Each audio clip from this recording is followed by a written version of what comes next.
মসজিদে তারাবির নামাজের নামে যে টাকা উঠানো হয় সম্পূর্ণ টাকা ইমাম সাহেবকে দিয়ে দিবেন, এটাই হচ্ছে মাসলা। কথা বুঝছেন?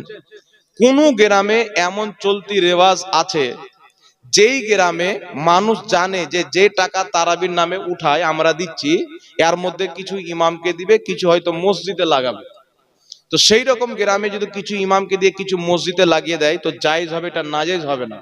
তবে ইমাম সাহেবের নামে উঠাচ্ছেন, ইমাম সাহেবকে টাকাটি দিয়ে দিবে।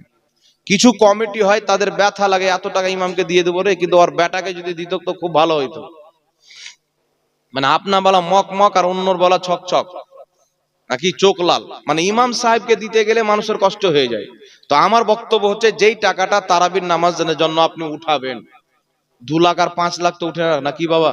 হয়তো 40,000 টাকা উঠলো, ইমাম সাহেবকে 10,000 দিয়ে 30,000 টাকা মসজিদে লাগিয়ে দিন।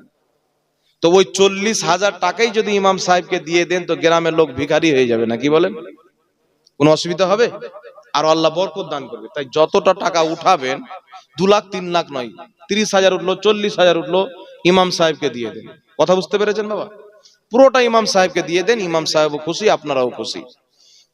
যেন ইমাম সাহেবের ছেলে মেয়ে হবে, সে যেন ভালো স্কুলে ভালো মিশনে নিজের ছেলে মেয়েকে পড়াতে পারে, ঘর সংসার করতে পারে, না কি বলেন?